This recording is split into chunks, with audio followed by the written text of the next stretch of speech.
Olá pessoal, Namastê! Eu sou Alice e estou aqui para compartilhar com vocês um pouquinho do nosso encontro do dia 26 de fevereiro, que foi sobre intercâmbios energéticos e o carnaval, euforia e depressão. Para iniciar nosso assunto, vou trazer algumas questões para que cada um responda a si mesmo durante ou no final de nosso encontro. Porque apesar de trazer a minha conclusão, eu espero que cada um tenha a sua, e a intenção é de que repensemos nossas ideias com relação ao carnaval. O carnaval é a grande festa popular brasileira que é arte, cultura e tem importante papel na história social e espiritual. Por que ou para que umas pessoas fogem do carnaval e outras vivem o ano em função dessa festa? Como está a minha energia? Em euforia ou depressão? Para que estou me sentindo assim? Eu explico porque usei para que e não por quê. Segundo o psiquiatra e psicólogo Jung, inúmeros fenômenos patológicos só revelam seu sentido quando perguntamos quanto a seu propósito. Quando se trata de fenômenos normais da vida, a questão de para que tem prioridade inquestionável. Então, para que tem relação com a função, em substituição do porquê, que tem relação com a causa. E finalmente a última reflexão. Com que energia estou me conectando e manifestando no carnaval? Do medo, da culpa e do preconceito ou do amor e da fé em que eu e o outro somos um? Vou partir do conceito de que carnaval é uma arte popular e assim trazer a função da arte, segundo Aristóteles, grande filósofo grego. A arte imita os pensamentos, emoções e as ações do homem e deve servir não só à diversão, mas à educação e à purificação. A tendência à imitação é instintiva no homem desde a infância. Pela imitação, adquire seus primeiros conceitos e por ela todos experimentam prazer.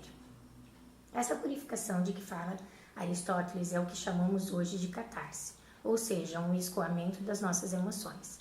E ainda com relação à catarse, Jung, importante psiquiatra e psicólogo do século XX, disse que a primeira etapa no tratamento de seus pacientes corresponde à catarse, que compara a confissão, a prática ancestral associada a rituais de iniciação, e que a catarse deve propiciar a pessoa demolir suas defesas internas ao compartilhar com alguém o que está sobrecarregando seu self. E assim ela ingressa em uma nova fase de amadurecimento. E então, será que o carnaval se presta a essa função educativa de proporcionar catarse? Segue uma afirmação sobre o carnaval que ouvi na TV durante o feriado.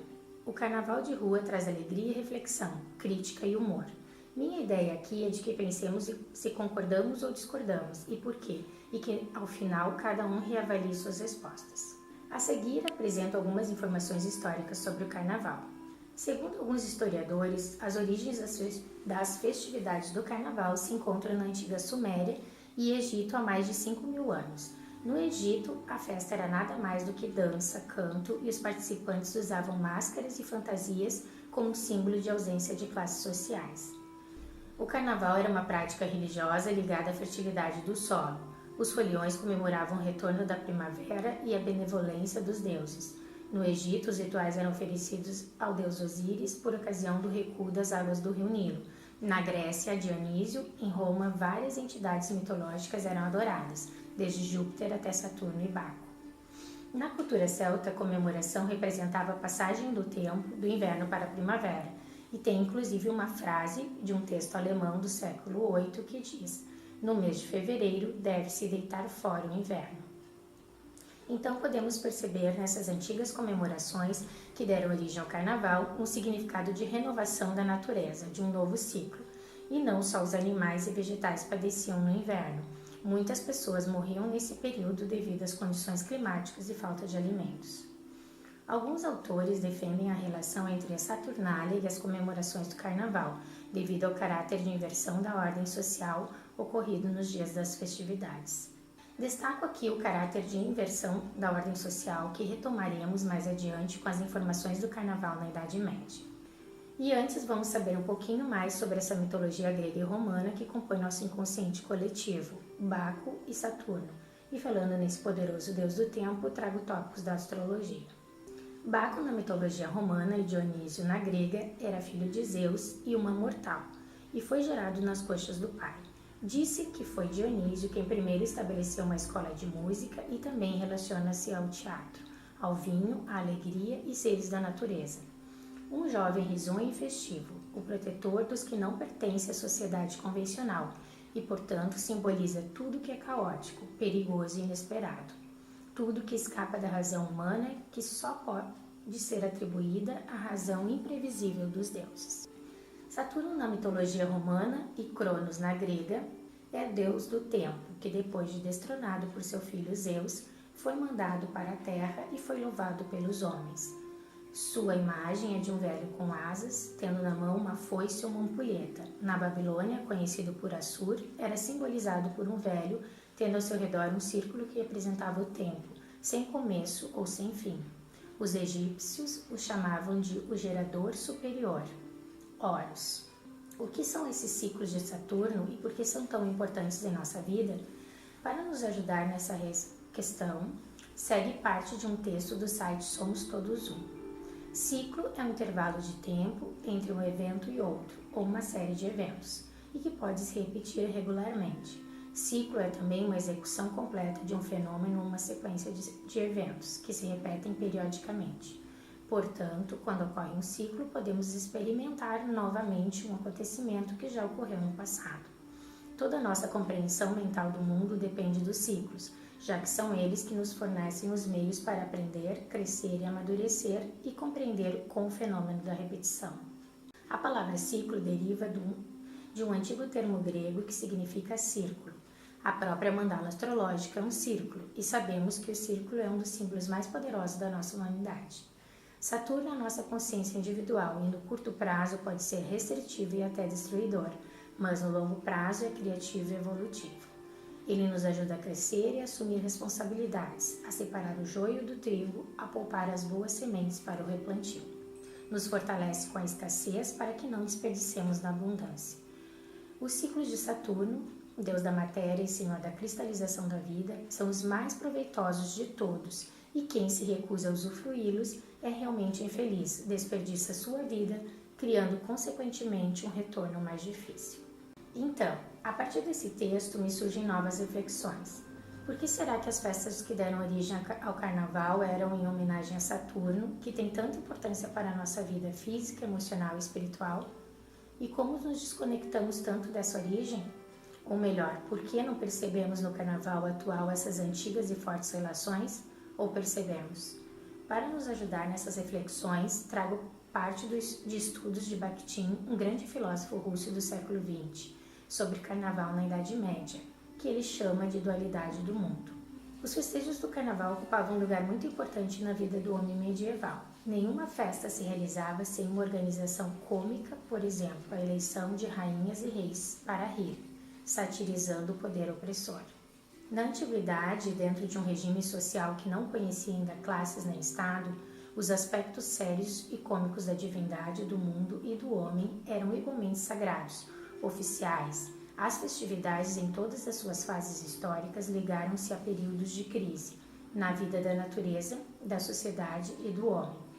A morte e a ressurreição, a alternância e a renovação.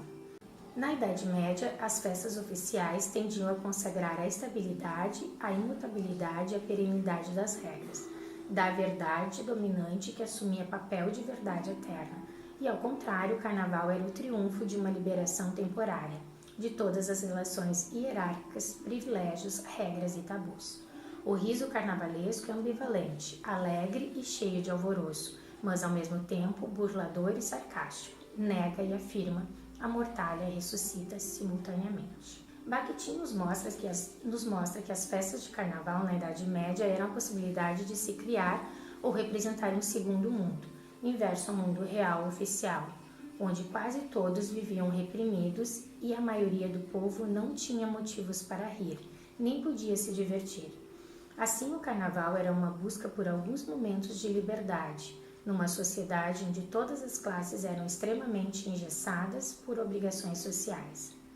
E esse segundo mundo do imaginário coletivo existiu em civilizações anteriores, antes da organização social por classes, da criação do Estado e da grande desigualdade social. E o povo também ri de si mesmo, das suas dores cotidianas. Conforme Bakhtin, o povo não se exclui do mundo em evolução, se sente incompleto, renasce e se renova com a morte. O riso popular ambivalente expressa uma opinião sobre um mundo em plena evolução, no qual estão incluídos os que riem, ou seja, todos. Sobre esses festejos da Idade Média, também Jung diz: no ano de 1198, em Notre-Dame, Paris, na festa da circuncisão, perpetravam-se tantos excessos e atos infames a ponto de desacralizar o lugar sagrado, não só por palavras sujas, como também por derramamento de sangue. 300 anos mais tarde, uma carta da Faculdade Teológica de Paris clama contra essa festa em que os próprios sacerdotes e clérigos escolhiam um arcebispo ou papa, designando como Papa dos Loucos. No meio da missa, pessoas fantasiadas com máscaras grotescas ou de mulher apresentavam danças e canções indecentes, jogavam e saltitavam por toda a igreja. Nessa ocasião, a selvageria, a euforia e a irresponsabilidade podia afinal extravasar-se, a liberdade dos loucos. Para entendermos um pouco melhor sobre essa liberdade dos loucos, esse extravasar-se, é importante conhecermos o Trickster da mitologia indiana, um arquétipo que Jung relaciona a estas festas. A tradução do inglês é trapaceiro, e também podemos chamar de pregador de peças ou joker. E para ficar melhor o entendimento da ideia de oposto complementar dos arquétipos do Trickster e do Salvador, trago a comparação com o Coringa e o Batman, que encontrei no site Terapia em Dia. Um alimenta a existência do outro, são aspectos opostos da mesma coisa, como sombra e luz, matéria e espírito, céu e inferno. E para nossas reflexões sobre intercâmbios energéticos e o carnaval, cito uma frase do mesmo site. É bom deixar o Trickster entrar um pouquinho em sua vida, senão ele vai forçar a entrada e quem não entende pelo amor vai entender pela dor. Lembrei do conto da Bela Adormecida, onde a vingativa malévola é também uma fada protetora. Nessa história podemos ver na mesma personagem como se apresentam em nós os arquétipos em dualidade complementar. Agora, já se aproximando do final desse nosso encontro, trago algumas informações sobre a poderosa energia da Kundalini e sua influência em nossos estados de euforia e depressão. De acordo com o livro Yoga Antigo para Iniciantes, de Joris Marengo, a Kundalini é uma energia física de natureza neurológica e de manifestação sexual, que significa serpentina, aquela que tem a forma de uma serpente. É tão poderosa que o hinduísmo a considera uma deusa, a mãe divina. Tudo depende dela, conforme o seu grau de atividade. A saúde do corpo, os poderes paranormais, a iluminação interior. A energia da Kundalini responde muito facilmente aos estímulos. Despertá-la é fácil, através de práticas regulares das técnicas de yoga.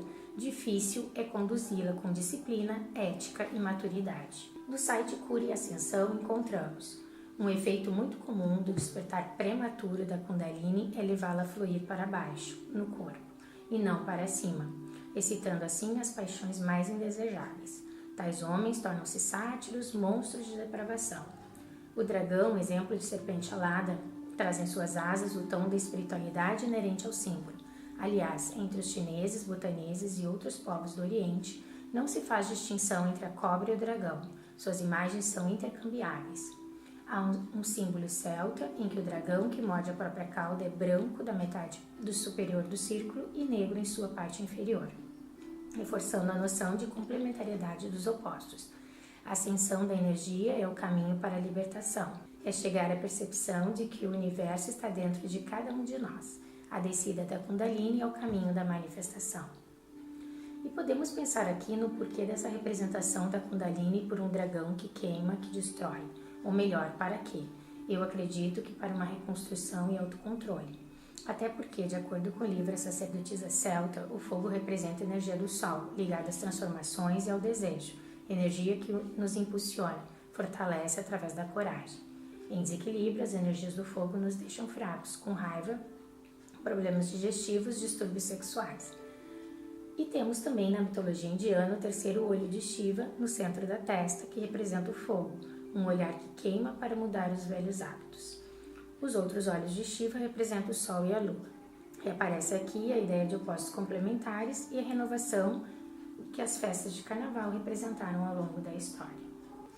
Ainda sobre a Kundalini, trago um trechinho do livro Mística e Espiritualidade de Leonardo Boff. Não há contradição entre a Kundalini como energia cósmica e a teoria de Freud sobre sexo, só que ele se restringiu a uma fase da Kundalini, a fase genital.